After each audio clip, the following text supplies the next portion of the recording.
am here to talk to you about histology of the integumentary system. I think people kind of just commonly call it the skin, but there are other organs that are associated with the integument, so that's why this title is as such. So the integument in specifically our skin is our largest organ, and when you have a patient walk in the room, it's going to be the first thing that you examine when you're going to look at their pallor, and it's going to be one of the first things that you see. And so it is a very important organ, and it's not one that you should sort of avoid. So here are your learning objectives. So we're going to go through all the anatomical layers and talk about the different organs and the histology and the function of each. All right, so why is skin important? Or why is the integument? We're going to talk mainly about skin and sweat glands. Firstly, it protects us from the outside environment. So every time that you touch a surface, you're going to be exposed to bacteria and viruses. It also protects us from losing a fluid and from our body, so it allows us to walk on land and have an internal environment that's separate from the external environment. The integument has encapsulated and non-encapsulated sensory endings that allow you to take in information about your environment, and so a lot of these structures are going to terminate in the skin, and different types of pressures and stimulants, whether it is temperature or pressure or chemical irritants, will cause stimulation of these sensory and nerve endings that are important about obtaining information about your environment. Thermoregulation is a really important function of skin because you can actually change the amount of blood flow on the surface of your body to allow for heat release when you're really hot, or allow for heat conservation if it's cold outside. And so that's an important regulatory factor that occurs sort of naturally or autonomically.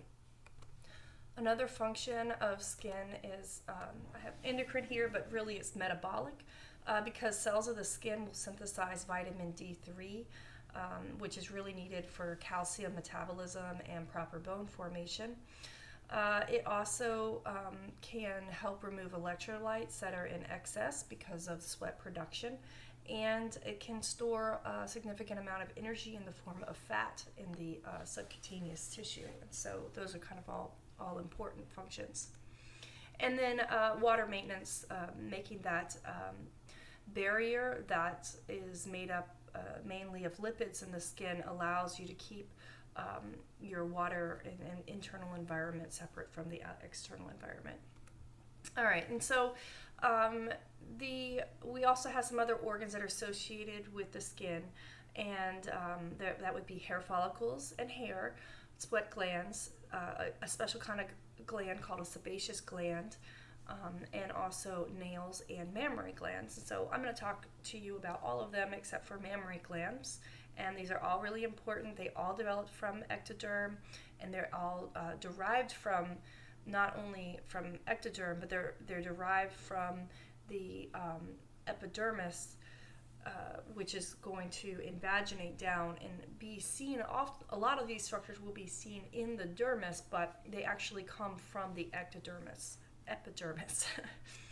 All right, so the functional layers of the skin. We're going to talk a lot about the cells of the epidermis. You actually already know all the cells of the underlying tissue, the dermis, because it's made up of connective tissue. So the new cells and organizational layers are going to be in the epidermal layer. So this is the layer that has epithelial tissue in it, or the epithelial tissue of the skin. And skin can be kind of generally talked about as being either thick or thin. It's really easy to separate them because you only have thick skin on the palms of your hands and the soles of your feet. And everywhere else you're going to have what's referred to as thin skin. And essentially, what the difference between the two is just the thickness of the epidermal layer. And it's going to be significantly thicker in thick skin than in thin. Although thin skin is not the same thickness in all places of your body, and neither is the underlying dermis. The ratio of the thickness of those layers can change. And then the underlying layer underneath the epidermis is called the dermis. And I know we've kind of talked about these, you use these terms even starting in gross anatomy right away, but now you're going to know how they are really different histologically. So the dermis is just the underlying connective tissue layer that's underneath the epithelial tissue, which is the epidermis. And here you can see a lot of fat, even from this magnification, that's going to be underneath the dermal layer, and this is actually a muscle down here. And so underneath the dermis, we have a layer that's called the hypodermis. It's called the subcutaneous tissue. It's also the layer that's called superficial fascia. And this is not considered, I guess, technically part of the skin, but is always associated with the skin and discussed with the skin, and it is important because we have these blood vessels that you can see even at this magnification that run in this layer. We also have some of the sensory receptors that lie in this layer. So it is still a part of this organ and is an important part, but the ratio of thickness of this adipose tissue can greatly vary according to individual fat levels. And so now we're going to talk about the layers of the epidermis. So that's going to be the layer of the skin, the epithelial tissue that has these new cells that you need to learn. And before we get to all of the different cell types, we're just going to basically talk about the layers that exist. And just like other epithelial sheets, there's going to be a basal layer. In this case, it's called the stratum basale, and that is going to be the layer that is adjacent to the underlying dermis, underlying connective tissue. And it has more than one cell type, but it's generally going to give rise to all of the cells that are going to be in the epidermis. Mainly the keratinocytes are going to be the main cell type that's in the entire epithelial sheet. And so here you can see another slide, and you can see the stratum basale. It's a little bit closer up, and so you can see the individual cells here. The cells are kind of somewhat ovoid or columnar in shape. They have more of a basophilic appearance than the cells that are adjacent to this layer that are in the stratum spinosum. They have hemidesmosomes that attach the cells. Most of the cells in this layer have hemidesmosomes that attach them to the underlying dermis, and most of them have desmosomes that attach these cells to each other and to the cells in the next layer. Not all of them do, but most of them do.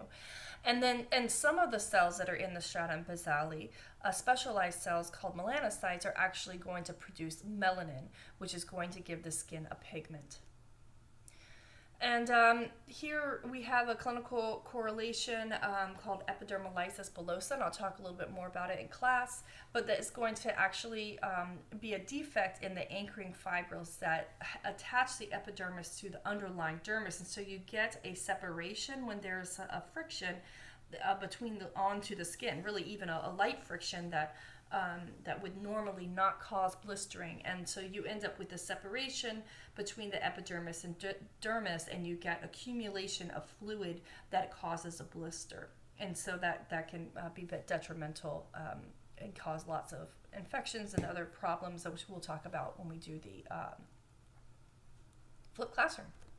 Okay, the next layer is called the spinous layer. This is because the cells shrink a little bit in preparation, and these cells that have been derived from the basal layer, these keratinocytes, have many desmosomes connecting them to the neighboring cells, because we need this layer to be very protective, and we need it to be respond to friction and stresses, and we don't want it to pull apart. And so we have a lot of these desmosomes that connect these keratinocytes to each other. And so when the cells shrink in preparation, you end up seeing kind of these artifactual spaces between the cells, and it gives the cells a spiny appearance, and that's why they call it the spinous layer or the stratum spinosum. The important part of these cells is that they're starting to produce a lot of intermediate filaments called keratins, and the keratins are starting to fill up the cell. And so these cells are actively producing keratin, and the layer of the stratum spinosum that is adjacent to the stratum basale actually can still divide, and so it's still mitotically active. And so it's not just the stratum basale that is mitotically active. The most deepest layer, the stratum spinosum, is as well. And actually, the cells that are mitotically active in the spinosum plus the cells in the stratum basale is called the stratum germinativum. I apparently cannot say the word, but germinativum. Anyways, that together is going to be the that layer that I cannot say right this second. All right, and so here you can see a kind of close-up view of the stratum spinosum and the keratinocytes with those numerous desmosomes. Here you can see a keratinocyte. This is the nucleus. Here's the cytoplasm, and here you can see the desmosomes attaching up to the neighboring keratinocyte. And this is an even closer view of the desmosomes with those dense plaques that we talked about when we talked about epithelial tissue. And you can see the keratin that has been produced by these cells become more organized into bigger structures called tonofibrils, and they attach themselves to the desmosomes, and that's what you're looking at there.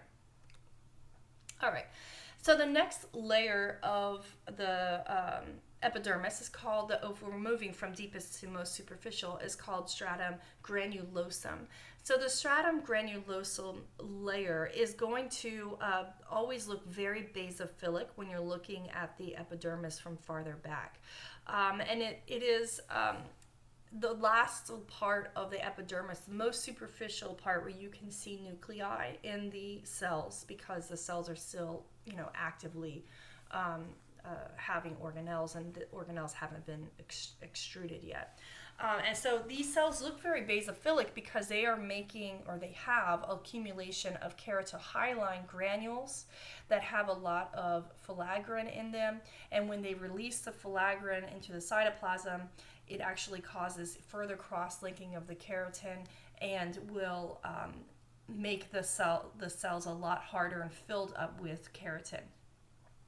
In addition, the cells are going to extrude their organelles and a lot of these multilaminar bodies that are going to come outside of the cell, and the cell maintains integrity, but the extrusion of these lipid-rich organelles causes a water barrier in the skin. And so it's actually this layer that is causing the barrier that protects the internal environment from losing water, and it protects you from absorbing water. When you, say, take a bath, you don't want to absorb your bath water. And so it's this protective mechanism by the stratum granulosum which allows that to happen. And so these cells undergo typical apoptotic nuclear changes, but so basically they undergo apoptosis, but they maintain their cellular integrity. And so that is an important difference between other cells that undergo apoptosis. They don't break apart. And I like this slide a lot because you can see the keratohyalin granules that are, the granules here that have the filaggrin, and they're the dark purple colors. You can still see that they have a nucleus, and they look distinctly different from the stratum spinosal layer. And so this was just a closer up view and remind you of that water barrier. All right. Now the stratum corneum is the most superficial layer, and it is going to vary in thickness according to whether you're looking at thick skin or thin skin, and it is going to be essentially made up of cells that are not they're not actively producing any more keratin. The keratin has already been produced, has already been organized, and there are no organelles left in the body, in the cell. So it is essentially the keratinized stratum, keratinized, what am I trying to say? Stratified squamous epithelium that you've been looking at for such a long time in this class. Is the stratum corneum is always the layer that you're trying to look to see if there are any nuclei left in there. Okay, and so this is sort of a closer up view, and you can see there are no nuclei that you can see that are apparent, and that's because they're cornified, and this is the rest of the epidermal layer. And you can see how the epidermis sort of can bulge out. It can respond to stress, and this layer can get thicker, and that is an important part of making your fingerprints and your footprints throughout from birth, really. All right, and there is a special kind of lighter, clear layer in the stratum corneum that only occurs in thick skin called the stratum lucidum. And your book doesn't really give you a lot of details about why this looks the way that it does, but it's really just due to the different organization and types of keratin that is in this layer. So before it becomes matured, and they say that it looks clearer, and you can see to me it just really looks almost like it is a hyaline sort of layer, and it doesn't really look cellular at all. And then when you come up into the corneum, you can still see distinctive cell edges. But the book, I've read a description of the stratum lucidum in multiple books, and they never really do it justice. I've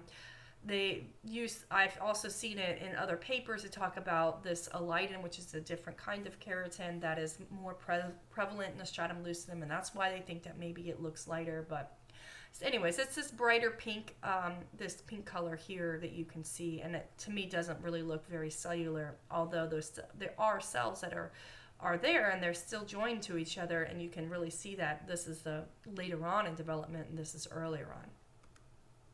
Okay, now the main cell that are in the epidermis is going to be the keratinocyte, and that is going to be the cell that we just talked about being dividing in the stratum basale, and most of the cells that you see in the stratum spinosum are keratinocytes, all linked to each other, and then they're going to become cornified after the granulosum layer, and then they eventually become sloughed off. It takes about 28 days for that to completely occur. But there are other cells in the epithelial sheet of the epidermis, and one of them is called a melanocyte. And here's the melanocyte being pointed out there. So these cells we talked about when we did embryology in the fall, and they're from neural crest origin. So when we talked about neural crest cells, I talked to you about pigment cells in the skin. I was referring to melanocytes. Now, there is a constant ratio of melanocytes to keratinocytes. The ratio is usually about 5 to 10 keratinocytes per melanocyte, and that ratio is pretty constant between all different types of people. And so the ratio of a melanocyte to keratinocytes does not really change significantly between people. But what does change is the amount of melanin that the cells produce and the accumulation of the melanin within the keratinocytes. So although the melanocytes make the melanin, they don't actually end up looking as pigmented as their neighboring keratinocytes, because the keratinocytes are going to engulf the melanin filled processes from the melanocytes, which we'll talk about in a second. And so the interesting part is this is one of the cells that does not have any desmosomes. So it doesn't attach itself to the neighboring keratinocytes, and that makes it makes sense, because the melanocytes are going to stay in the basal layer, and they're not going to move up through the rest of the epithelial sheath. But they do have hemidesmosomes that attach them to the basal lamina. So their job is really just to produce and distribute melanin. And so the production of melanin is really important, and is something that you should learn, because you can have defects in the production of melanin that will decrease pigment in an individual, either globally overall or just in one particular area. And so the production of melanin is dependent on the oxidation of tyrosine, which is in the cell membrane of the melanocyte, to dopa by tyrosinase. So it really needs that enzyme to make this dopa, which is going to be transformed into melanin in membrane-bound structures that are created and derived from the Golgi process here. And so these steps are very similar and the same as making dopa as in a neurotransmitter. So you'll learn more about dopa creation and when you get to neuro. But this is another part of the body that would be effective if you have a decrease in tyrosinase, which can occur because of genetic defects. And so here's what you're seeing the process here. So there are melanosomes that are created, and then you have the production and maturity of the melanin.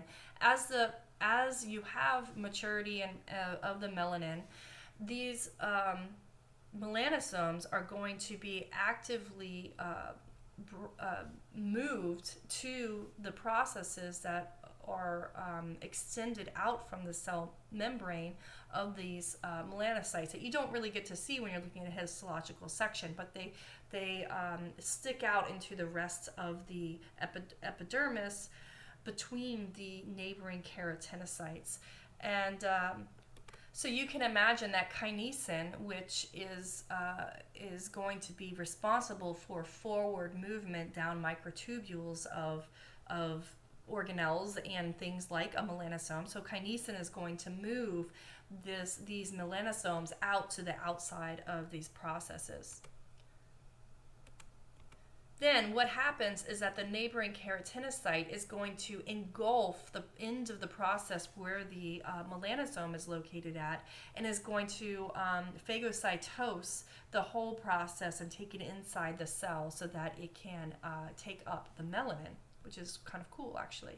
So that's what I have kind of depicted in this cartoon, and it's sort of, what I bites it off. And so the keratinocyte engulfs it, and then it is going to intake the melanin inside the cell, and then dynesin is going to be important for moving the melanin towards the nucleus, and that's going to take the melanin towards the nucleus so it can kind of make this nuclear cap, and it can protect the nucleus from UV radiation. And so it's kind of a really neat process that you should be aware of. All right, and so a lot of times when you're talking about skin, people wonder, well, what is it about skin that changes between light skin versus dark skin?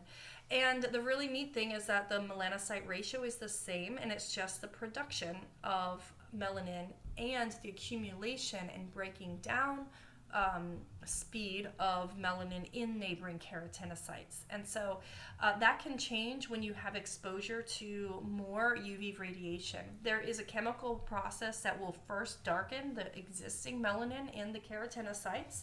And so that's sort of an immediate reaction that occurs if you have a lot of exposure to UV radiation.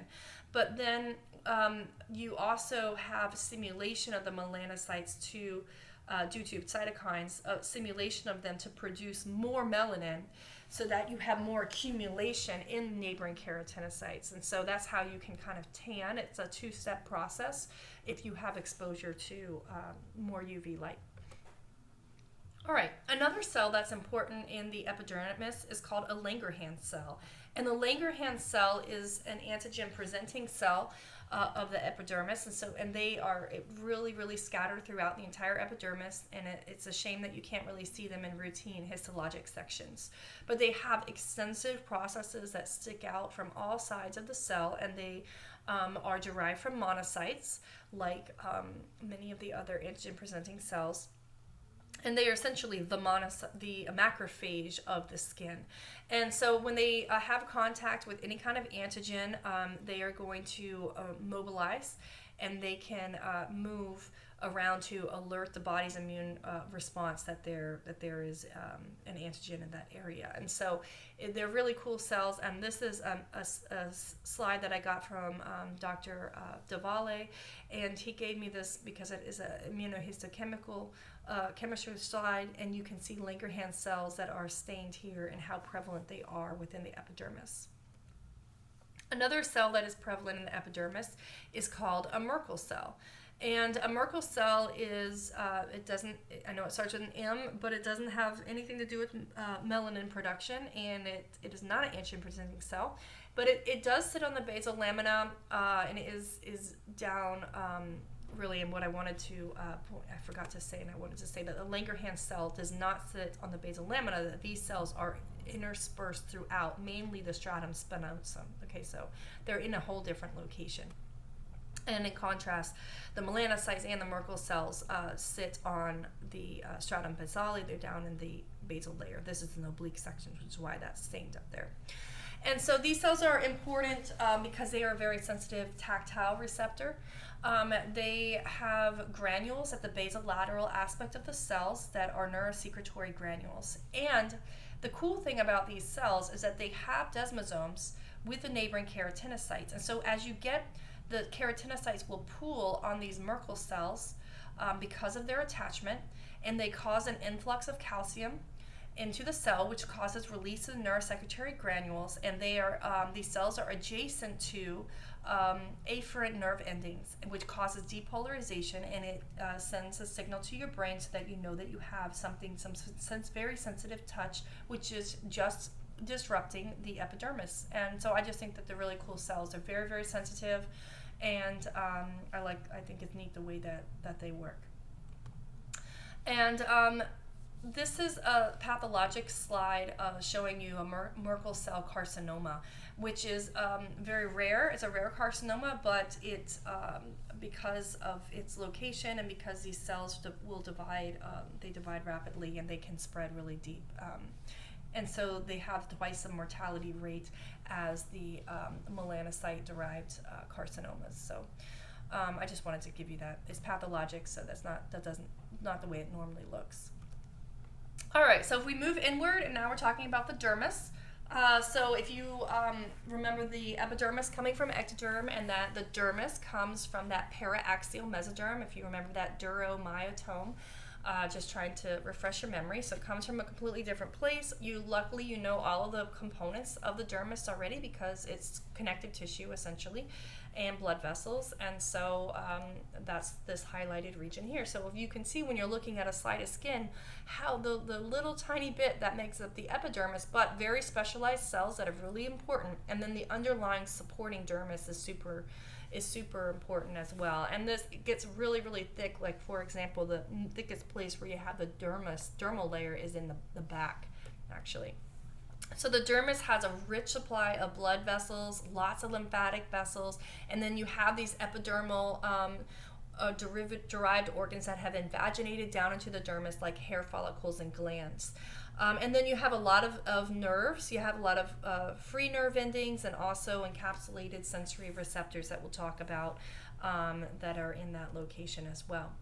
So there are two layers. The outermost papillary layer is going to be the most superficial layer that's kind of interdigitating with these epidermal ridges.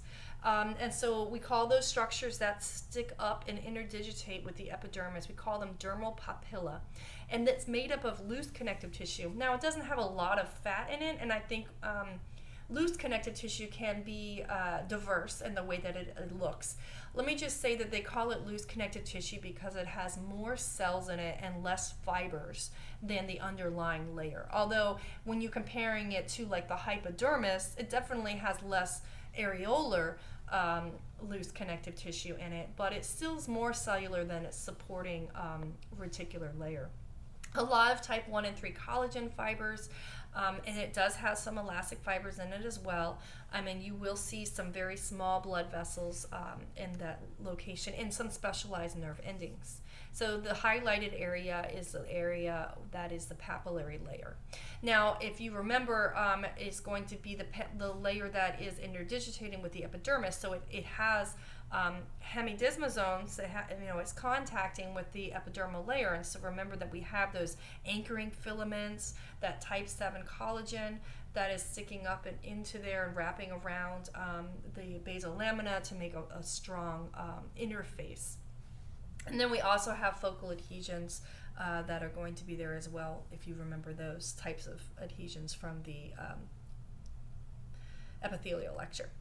Okay, and so they get thicker in thick skin, and that's one of the reasons why people feel like the thickness and the amount of ridges and thick skin is why you have like fingerprints and you have much thicker corneal layer, is because you have increased surface area of the stratum basale due to the more invaginations of the layer of the dermal papilla, and so that's what is going to give you those folds essentially. And then if you go to the deeper than the papillary layer, we have another layer which you can see throughout most of the slide. The thicker layer is called the reticular layer, and here it's irregular, dense connective tissue, a lot more type 1 collagen, a lot fewer cells, so we don't have as many immune cells, as many fibroblasts that you're going to see, but you have a lot more elastic fibers. And so here you can see that layer completely highlighted here, and then also this is a special seam to show you the amount of elastic fibers that are in the reticular layer, and this is the papillary layer. So here you can really see the difference, why they call this loose connective tissue and they would call this dense irregular connective tissue. So you have a lot more elastic fibers in the reticular layer, and you might wonder why you would have that, but remember that it needs to be able to contract down. Like this is the scrotal sac, and there are certain places in the body where you have smooth muscle fibers that allow for in the skin, which is unusual. So it allows for constriction of the skin to decrease surface area to retain more temperature regulation in times when it is cold, and that's what we're looking at here. And specialized places in the body that can do that, we have the areola of the nipples, the penis, the scrotum, and the perineum in both sexes are going to have this these smooth muscle fibers in the skin itself. And why is that important to remember? For thermoregulation, but also that it's smooth muscle. And so it's autonomically innervated, and it's not something that you voluntarily contract. It's an autonomic response. Okay, so we have a couple different plexi that bring blood to the skin, and essentially we have a deeper plexus that is between the hypodermis and the dermis, and you can see those vessels highlighted here. So that's the cut and cross section, and so this is the deep plexus that is going to bring, or much larger vessels, and bring blood to the skin. And then you have a thinner plexus that actually goes in the papillary layer of the dermis. So here you can see how they're kind of they're smaller, the capillaries, arterioles, and then come down to capillaries, and you can see them protrude upwards towards, this is the epidermis. The epidermis has no capillaries in it, it's not vascularized because it's an epithelial sheet. So the dermis is going to bring the blood as close as it can to the epidermis and allow for diffusion across the basement membrane and into the keratinocytes. And then importantly, very importantly, there are shunts that run between the deep plexus and the superficial plexus in the dermal papilla. And you can actually use these shunts and for constriction, and this is the autonomic response, that you have constriction of the shunts that will actually, or vessels that will make less blood flow up through this papillary dermis, and the skin becomes paler. And so if you were going to go outside, if you have any problems with your vascular system, like Raynaud's syndrome or something, you know that your skin becomes white a lot of times on your fingers or maybe your toes, because you're not getting as much blood running through these papillary papilla of the dermis. Okay, and so now the hypodermis is going to be that loose connective tissue that's underneath. It's not considered skin, although it's associated with it, and it usually is loose connective tissue.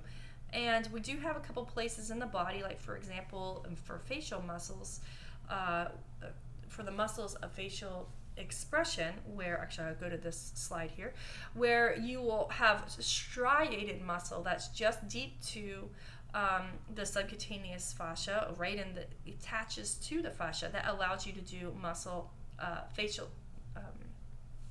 movements of facial expression. So we dissected all those muscles out when we did the face, and those are called panliculus carnasis, and that would be in the yellow highlighted area. Now, these large accumulation of adipocytes in the hypodermis are referred to as the panliculus adiposis. And this layer is important, and you'll see it clinically related because absorption of drugs, so when you have an injection of a drug, you're going to be injecting it into the hypodermal layer because that's where you're going to have these larger blood vessels, and you'll have absorption of the drug much faster. So this is where drugs are going to be absorbed. Okay, to sensory receptors. I find them to be really really cool structures that are so specialized that allow us to take in information from our environment. And so although you need to know all the different types of sensory receptors, this is going to be reinforced when you get to neuro, but there's only really two that you're going to be able to see in lab, and those are Pacinian corpuscles and Meissner's. But you still need to know how the other ones work, and because you're going to, this is knowledge you're going to build upon later on. Okay, so a Pacinian corpuscle is an encapsulated sensory receptor, which means it has a capsule. And so the capsule is made up of modified Schwann cells, which makes sense because Schwann cells are going to be wrapped around these nerve fibers that are extending from these sensory receptors all the way back to the spinal cord. And so there are some collagen fibers that are made up in this capsule, the modified Schwann cells, and this is a really cool structure because it has like lamella that have fluid in between them, so it has these rings around it, and then the sensory receptor, the afferent sensory ending, is going to be at the center of the corpuscle, and these are going to respond to coarse touch and deep pressure and vibration. And so when you get to neuro, you'll be talking about this loss of vibration and deep touch, and that is going to be loss of the action from these Pacinian corpuscles. So essentially distortion of the capsule is going to cause stimulation of the afferent nerve ending. A Meissner corpuscle is similar to a Pacinian, but it's not going to be arranged in a big sliced onion, sort of shaped lamellae. Instead, these modified Schwann cells are organized horizontally. So it looks like, commonly referred to as looking like a stack of coins. And so the nerve axon is going to be at the base of this corpuscle here. And so it's just a different organization structure. And so I wanted to sort of give you a reminder of what's happening here. Let me see if this movie will work. I used to have it as a movie, but it's possible the movie is not working.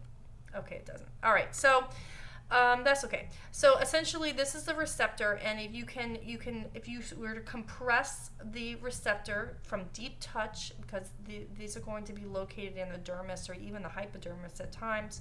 So as you squeeze the capsule, it's going to stimulate the afferent nerve ending in the middle. And what happens, and what I want you to think about is where does this signal come into the spinal cord? And I'm going to make it harder because I'm going to draw cell bodies here, and then I'm going to extend peripheral processes on the outside. These are central processes. So which one is the correct answer? So I'm going to give you a second, or you can pause it to think about what the correct answer might be. Okay, while I take a sip of water. All right, so hopefully one of the things that I want you to look at is the big picture here. So this is the spinal cord. Here you have the ventral horn. This is the dorsal horn. And so sensory information is going to come in the dorsal horn. Great. So it's going to be on this side. It's coming this way. And then the cell body of this neuron, remember the sensory cell bodies are in the dorsal root ganglion. Those are those pseudo-unipolar neurons that we've been talking about since almost the first day that you showed up here at medical school. And this is the completing the process. So the sensory receptor, like for example, a Paxinian corpuscle or Meissner was out there. That receptor gets stimulated and the signal comes in. This is a peripheral process. It does not synapse, but it keeps going. It is going to synapse in the dorsal horn. Or when you get to neuro, what you'll find out is some of them don't synapse and they cross to the other side and they ascend. But that's not a big deal. All you need to do is remember this part now. All right, and so they're going to synapse sometimes in the dorsal horn, and then the signal is going to go over to a white matter tract and it's going to go up to the brain. Yay. All right, other sensory receptors, all the sensation is coming in that same path that I just explained to you. It's just different ways that the receptor gets stimulating. Like for example, we have unencapsulated or non-encapsulated nerve endings called free nerve endings that are everywhere essentially, and they can respond to pain or chemical irritants and also extreme ranges of temperature. And so you don't get to see these in regular routine preparations, but they are there. They're also at the base of hair follicles. Another encapsulated sensory receptor is called a Ruffini corpuscle, and the cool thing about these corpuscles is that they don't have as elaborate of a modified Schwann cells. They just sort of have a simple connective tissue capsule, but they have collagen fibers that pass through the capsule, and so they're kind of attached to the surrounding connective tissue. And so as the connective tissue gets stretched or pulls on the collagen, it's telling your body that you're having a stretch or a torque of your connective tissue, and that's a signal that gets sent to your brain. All right, another receptor, a specialized receptor, is called a Krauss-in bulb, and these are also sort of a simple collagenous capsule that has fluid inside.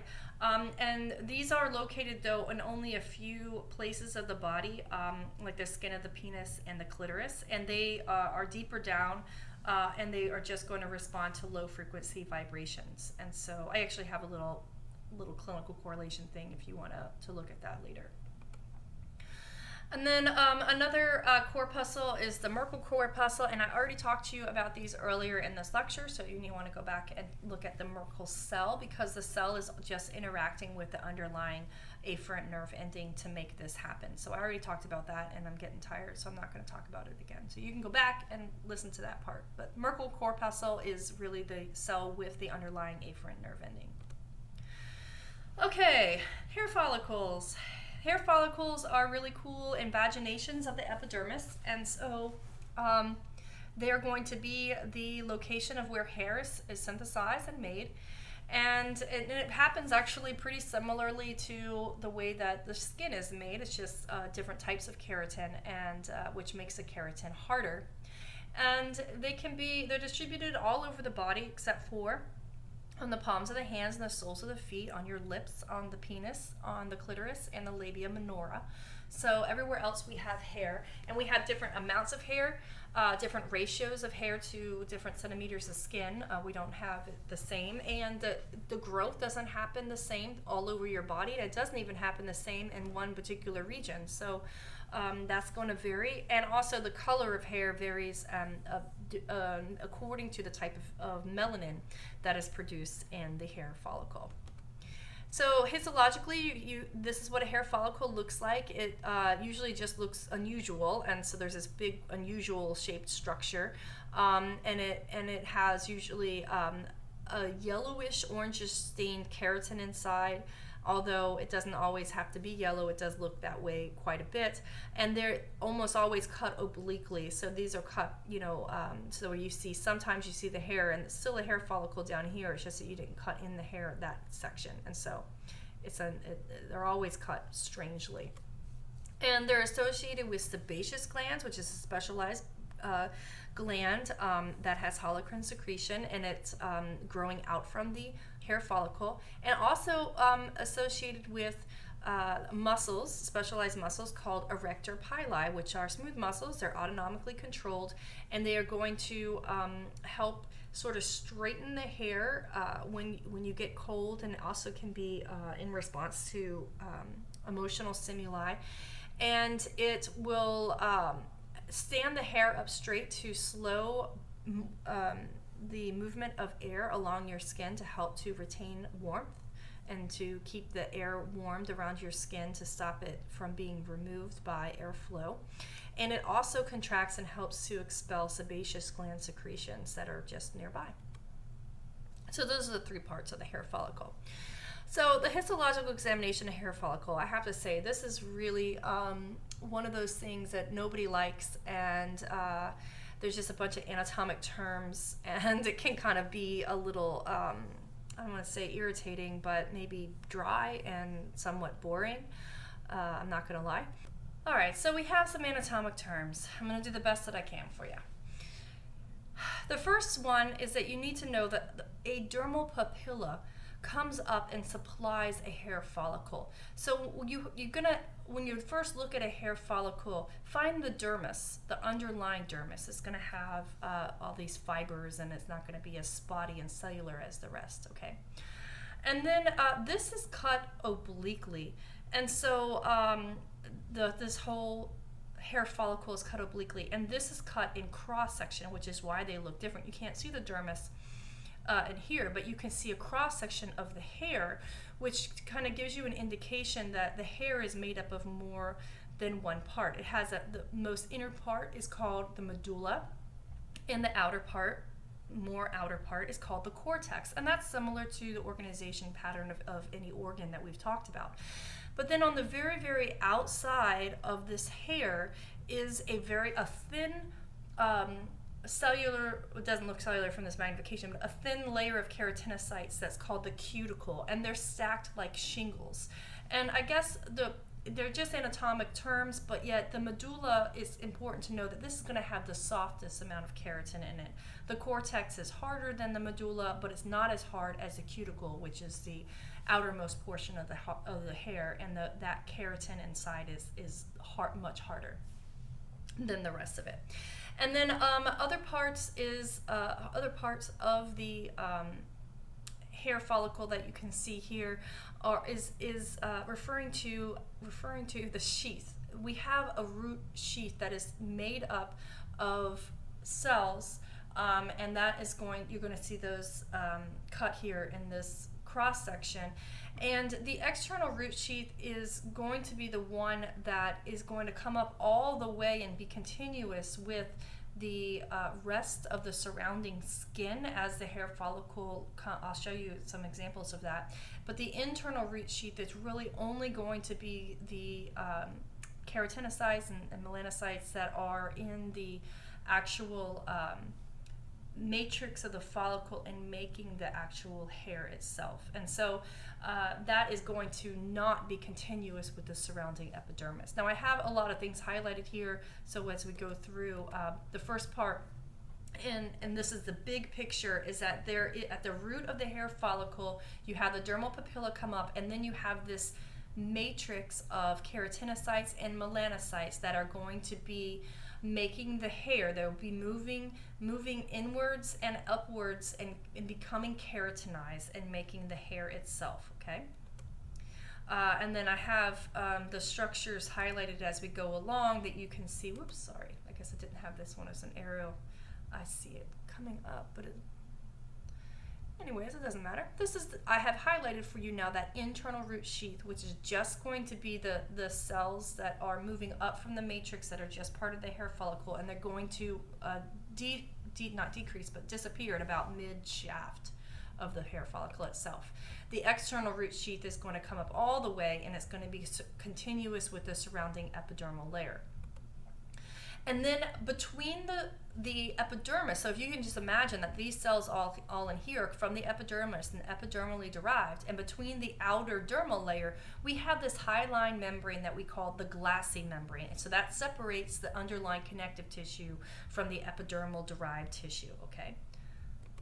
And then, that's when I have the medulla, cuticle, and cortex that I already discussed with you highlighted there. All right, and I wanted to show you the cool pattern of the cuticle and shingle-like pattern. So this is, the hair is cut off, but you can see the medulla and the cortex and the cuticle, and you can see the root sheath. This is a scanning EM. This is also a scanning EM, and you can see the hair coming out of the hair follicle. So it's pretty cool. But most of the time, this is what you're going to see. You're going to see hair follicles that are cut, and they're going to be cut in different positions, so they look weird. But you can see like cells, they're in a somewhat circular shape, and then you can see this orangish yellow that's supposed to be the keratinized hair in the middle. And sometimes that's even fallen out, so it can be unusual. Now, sebaceous glands are going to be associated with the hair follicles, and they have this large pale staining appearance and a whole bunch of the cells sort of all put together. And so they kind of have this unique appearance. And we've seen sebaceous glands before when we looked at the eyelid itself. But they're going to extrude their contents into the hair follicle, and it's going to bathe around the hair shaft. And they call that the pilosebaceous canal. These cells undergo somewhat rapid mitosis, and so the cells are going to terminally differentiate into these cells that are going to lose the nucleus, and they're essentially going to extrude the contents with the cellular fragments into the lumen, and that kind of secretion is called the holocrine secretion. Okay, and this happens in about, like they say, 8 days. And a clinical coordination with that is acne. So sometimes you can get retention of the sebum or the cellular fragments in the actual hair follicle, and then you can get infiltration of lymphocytes that causes inflammation of the hair follicle itself. And this is because when a person is in puberty and also in response to other testosterone and also androgens in the female, you have an increase of sebum production, and so the more sebum that is produced, you can get it stuck in the hair follicle and cause a inflammatory response. Okay, another gland of the skin, the actually most prevalent gland of the skin is called the sweat glands, and the contents of sweat glands actually makes up about the same surface area and let's see, construction of like your kidney. So it's pretty amazing. You have a lot of sweat glands, and they are embedded in the dermis, but they're going to open up onto the skin surface. And there's two main types. Most of them are eccrine sweat glands, but you do have apocrine sweat glands that have a different type of secretion. It's more proteinaceous. And so sweat glands can contain clear cells, dark cells, and myoepithelial cells. And so when we were looking at there's sebaceous glands, but then both the secretory portion of an eccrine sweat gland and its duct are going to be coiled. So when you see something coiling around and going towards the surface, that is usually an eccrine sweat gland. And these are going to increase activity when there's increased temperature, but it can also be an emotional response to stress, and they're innervated by cholinergic nerve endings. And they have very small lumens in the secretory portion of the gland and also in the duct. Here's an example of what one might look like in a histologic section. You can see it kind of winding, coiling towards the epidermal surface. All right, and they're interesting. They have an interesting stratified cuboidal epithelium in the secretory portion. It has epithelial cells around the outside to help contract and extrude the secretory products into the lumen. The clear cells make most of the sweat that is made, but the dark cells make more of a proteinaceous secretion and doesn't actually touch the basal lamina, basement membrane, which is interesting. That's why they have it called a stratified epithelium, although it kind of looks like it's more simple when you look at them up close. And it's important to note that in the duct, there aren't any myoepithelial cells, but they do absorb sodium. So it can reabsorb sodium so that you don't get an excessive loss of sodium when you sweat a lot. And sweat plays a big role in thermoregulation, which you've already talked about in physiology, or you're going to talk about it if you haven't yet. All right, and in contrast, you have apocrine sweat glands, and apocrine sweat glands are located mainly in your axillary regions, your armpits, and your perineal regions. And they, eccrine sweat glands can be responsive to temperature and stress, but apocrine sweat glands are dependent on sex hormones for development and also for secretion and production. They also produce pheromones. And in contrast to sweat glands, which are innervated by cholinergic nerve endings, the apocrine sweat glands are innervated by adrenergic nerve endings. And they have small secretory portions. They have large secretory portions, which make them look very different to when compared to an eccrine sweat gland. So I'm going to change the slide to this one. You can see how large the lumen of the secretory portion of the apocrine sweat gland is. It's really big. And so it's usually a simple cuboidal epithelium and just one cell type, and there's no modification of the product in the duct. So the duct doesn't remove any of the secretory product like they do in the eccrine sweat glands. The apocrine sweat glands are making more proteinaceous substance.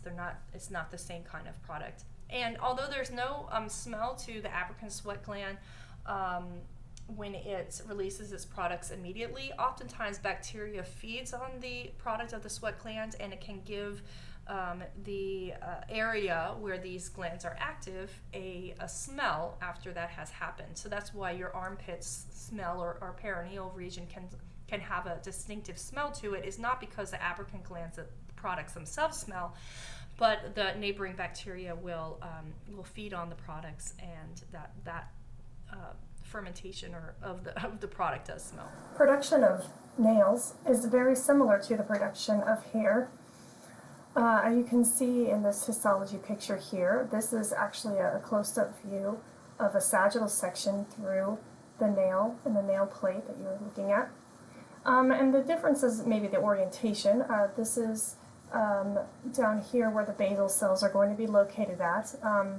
These cells are still going to fill it with keratin, and they're going to move or extend here distally.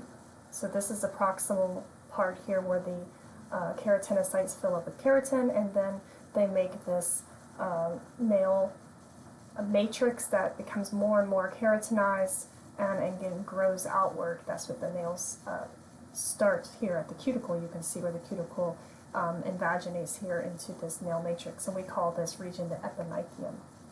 And so the formed nail that doesn't actually emerge yet, that's still under the skin, we call that the nail root, and then once it emerges underneath the cuticle or epimychium, we call that the nail plate. So the process is very similar to making hair, and you can see here that there's just some anatomic points that you have nail matrix, which is on the dorsal side of this developing nail root, and you have matrix on the ventral side. And so this matrix becomes more and more keratinized with a different keratin than hair, and that's why it's harder. And that's how your nails are made. All right. And then the last part, your textbook talks about skin repair. And it is important because you're going into pathology and you're going to talk about skin a lot. And I just wanted to point out to you the kind of 4 general stages. Firstly, the blood vessels in an area that gets cut will bleed into the wounds and create a clot. And the platelets will stimulate the movement of leukocytes into the area to clean out the wound. And this is, you can see, this is actually heart repair, but there are a lot more clearer pictures of this process than in skin. But and a lot of these, the main players are here. Like you can see even from this magnification, this is a macrophage here. So there are macrophages and a lot of neutrophils that have moved into this area to remove debris from the area, so cellular fragments, bacteria, whatever is in that area, these leukocytes will move in because they've been stimulated by platelets, and they come in to take out any debris in the area. And then what happens in the next stage is that blood vessels will grow. You can see a lot of blood vessels sort of growing. It's angiogenesis. And so this tissue where you see a lot of neutrophils, you see some macrophages, you see these growing capillaries, is called granulation tissue. And so you can see this granulation tissue and looking at histopathology slides of a lot of different tissues. The skin would be one for sure, but also this is a heart. You can see a myocyte right here. And so this granulation tissue is part of the scarring process in other organs as well. And then at the end of the skin repair process, the epithelium will regrow and regenerate because of stem cells that are located in the base of hair follicles. Mainly is going to they are stimulated to move, to migrate into the area that has been wounded and actually proliferate and make this epithelial layer then more complete. And that will be a functional layer. But the underlying area that had the underlying granulation tissue will be filled in mainly with collagen over time. So the fibroblasts in the area are also stimulated, and they undergo a lot of proliferation, and so you end up having a lot of fibroblasts in granulation tissue, which you look at, and then as the scar is very slowly over a period of 3 months replacing the tissue that was granulation tissue. So fibroblasts will proliferate, they'll make a lot of collagen, and so you don't end up with the same dermal components as what was there before you had the wound, so that you end up with a scar. And you can have overproduction of collagens that make abnormal scars that are called keloid scars, which actually is where I got one of these pictures from. But you can see that the epidermal layer is mostly complete, although it does look altered in this case because we have an excess of collagen produced. So you'll be learning a lot more about this when you do pathology, but because it's such a big important process and your textbook goes into it, I wanted to introduce you to it as much as I could.